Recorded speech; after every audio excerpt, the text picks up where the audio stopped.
Hi, and welcome back to Alex Talking. I'm joined today by Little Peaches, my Princess Peach, to talk about Super Mario Galaxy, the Super Mario Galaxy movie. And what an exciting time this is because the first Mario movie came out in 2023 and was good. I've seen it 5 times at this point now. Not that I watch it constantly, I just have Letterboxd, shout it out. It's down in my description if you want to follow me on there. Um, I just enjoy it. I saw it in the theater once, and I've rewatched it at home a couple times. Um, I don't really care for the first half of it at all, and then once it gets kicked into gear, I thought it was really fun, and Donkey Kong and everyone made it a good time, but just nothing special. Very, very standard, and um, more than anything, I thought the animation style looked great and really suited for this universe. I just wish that it did more with the world it was playing in. So that brings us to the Super Mario Galaxy movie, which I'm pretty sure is the animated equivalent of Mad Max 2, The Road Warrior, in terms of being one of the greatest expansions and sequels ever made, in terms of completely dwarfing the first movie. This makes the first movie look completely irrelevant. Type of thing that I'm glad I've watched it 5 times over the 4 years it's been out, because I don't know if I'll watch it 5 times over the next 40 years now that the Super Mario Galaxy movie exists. All that that one has over this is Donkey Kong. That's literally it. And I say that as someone that went to this movie last night in a Donkey Kong shirt.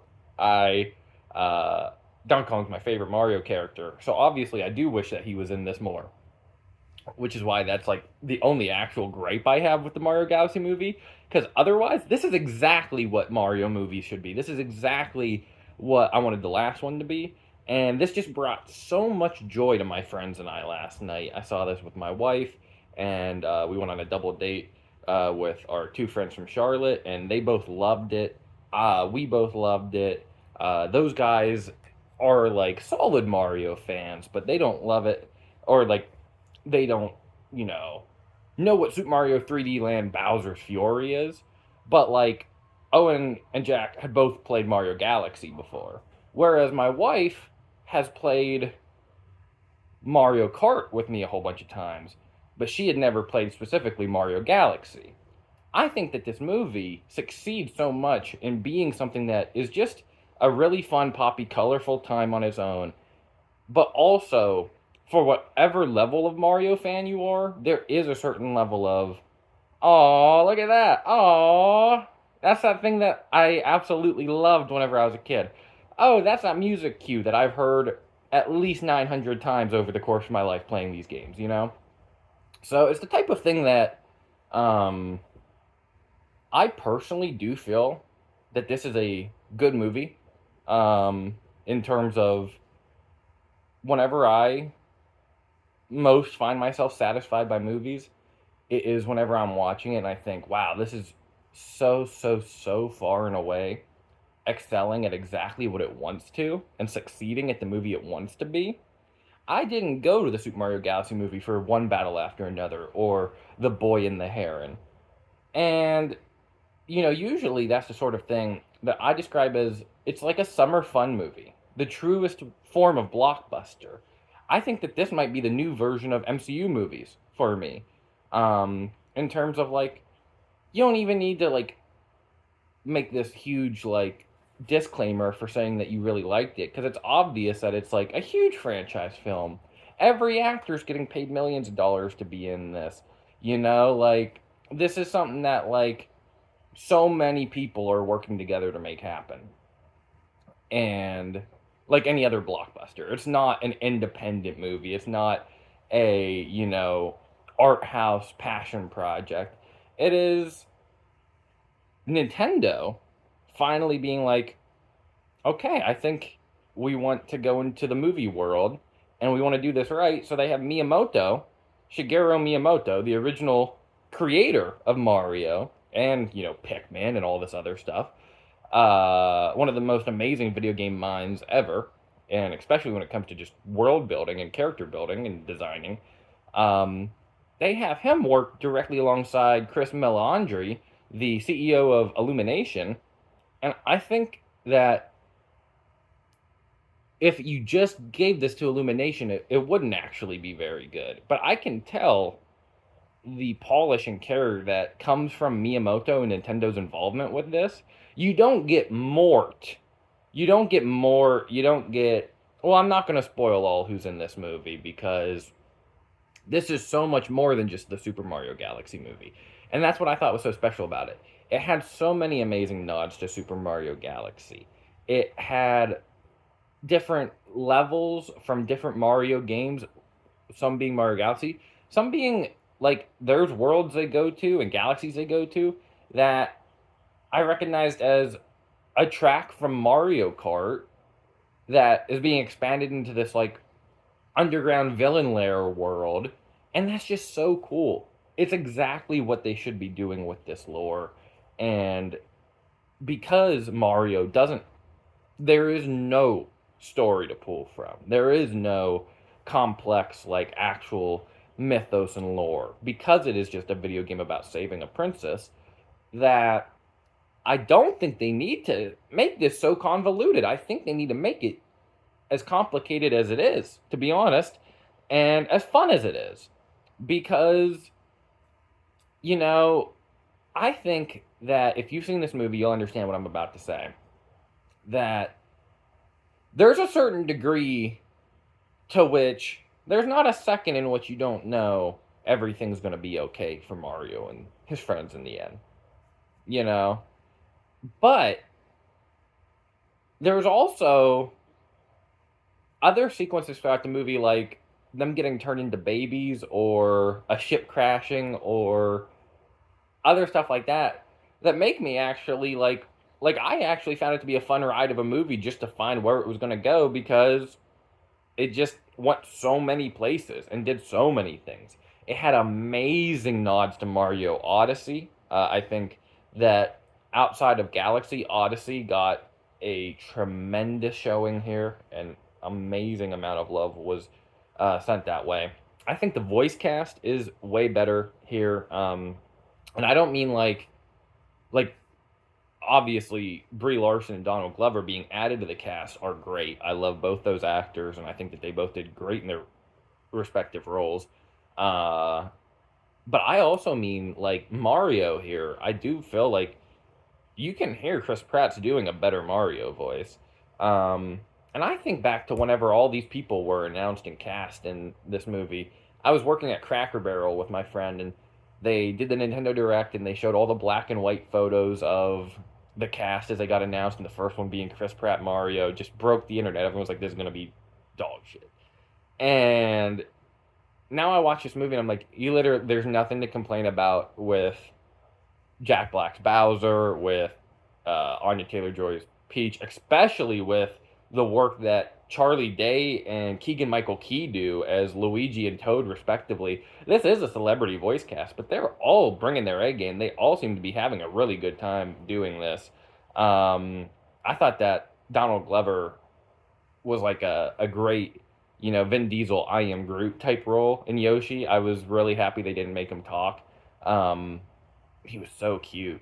Like the cuteness in this movie is off the charts. Everyone you get to see a baby version of everybody at a certain point. You get just Yoshi being adorable the whole time. Little Monchichi monkeys being cute. All the background characters just pop. It's just such a vibrant movie. Like if you think about it, this isn't like Spider Verse or Teenage Mutant Ninja Turtles from 2023 animation style. Like whenever I say the best in modern animation, most people think of movies like that or like Mitchell's vs. Machines because like it's this new amazing animation style. This is like to me Mario Galaxy's animation style is the best looking traditional normal 3D animation I think I've ever seen. We saw this in 3D and it was popping. It was just gorgeous. All the textures and everything. It was immaculate. It was even better than Toy Story 4, which is what I would previously have said was the best traditional animated animation I've ever seen on a screen. And this one just blew me away with how visually of a feast it was to go through. Um, no, man, I had nothing short of an absolute blast at the movies watching this with my friends. Um, and also, I just want to say it was really funny. We were at an 8 o'clock opening night 3D showing, and in Columbia, South Carolina, we drove from Augusta, Georgia. Those guys came from Charlotte, North Carolina to all meet here. And in this theater, that I'd say there was probably about 10 empty seats. It wasn't sold out, but there was a lot of people there. There was two seats next to me that were empty and then people there. It was all adults. It was all people in their 20s to 40s. There was no kids at our showing.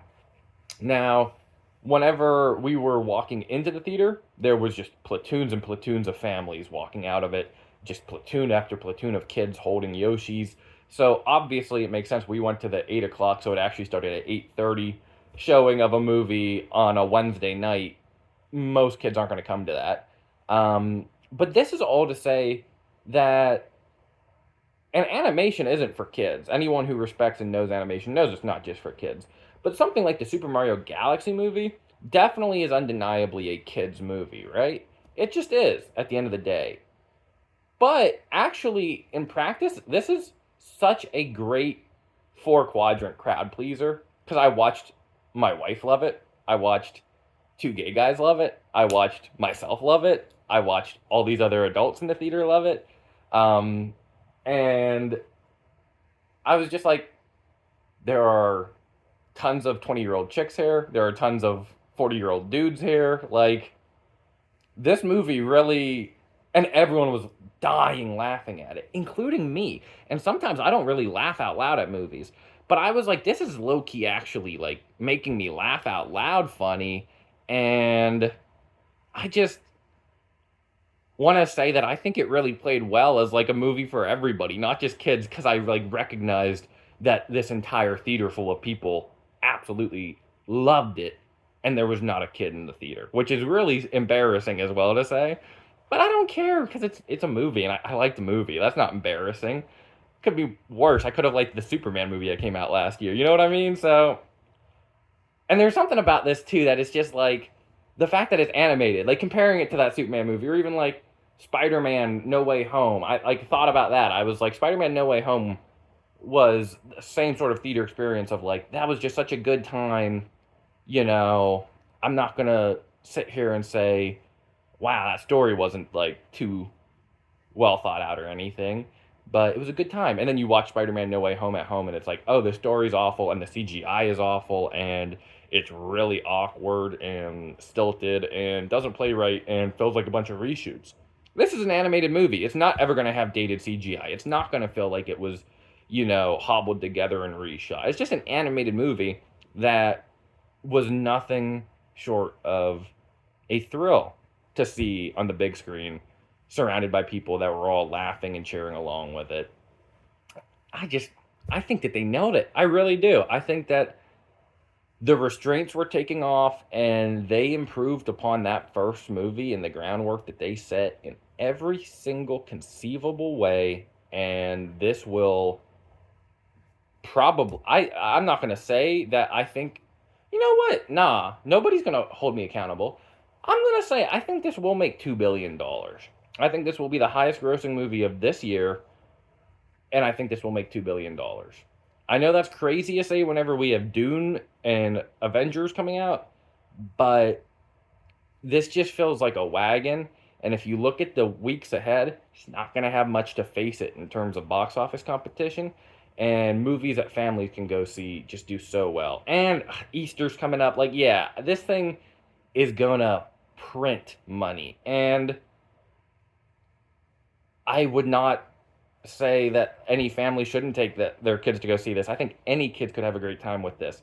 Seeing so many kids just so thrilled walking out of the theater when we were walking in, and then this final little girl walks out holding the Yoshi popcorn bucket, and she says, "That was the best movie I've ever seen in my life," to her mom. And it just made me so happy. I was like, oh, I remember whenever I saw X-Men Days of Future Past. came out and said that to my dad. I remember when I saw Star Trek Into Darkness, and I came out and I said that to my dad. I just, I love whenever cinema is a cultural event, and I love whenever a cinema or a movie that is a cultural event doesn't feel like it was made to insult my intelligence. You know what I mean? You can think that this is a simple movie. You can think that it has a, nonsensical plot. It's not nearly as insulting as the Minecraft movie, though. Not nearly as insulting as a Minecraft movie. And I just think that in this day and age, something to be said about that. Now, once again, I am a huge Mario fan. I've played pretty much every Mario game that I could have ever gotten my hands on, from Mario vs. Donkey Kong 2 March of the Minis to Super Mario Sports Mix on the Wii. Like, I had Dance Dance Revolution Mario Mix on the GameCube. My parents made sure that I had every Mario game, so every single reference and every single nod in this was music to my ears, made me so happy. And the last thing I'll say is, in terms of adapting a video game, I thought the action sequences were so great as well.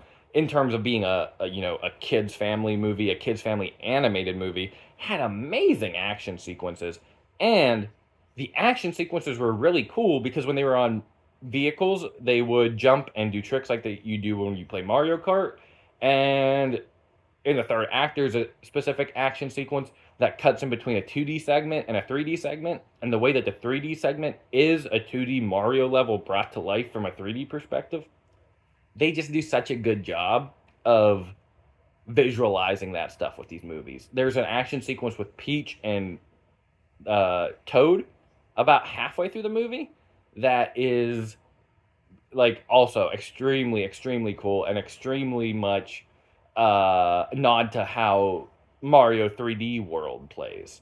So, yeah, I just, as a Mario fan, have to say that this was an overwhelming triumph and a home run.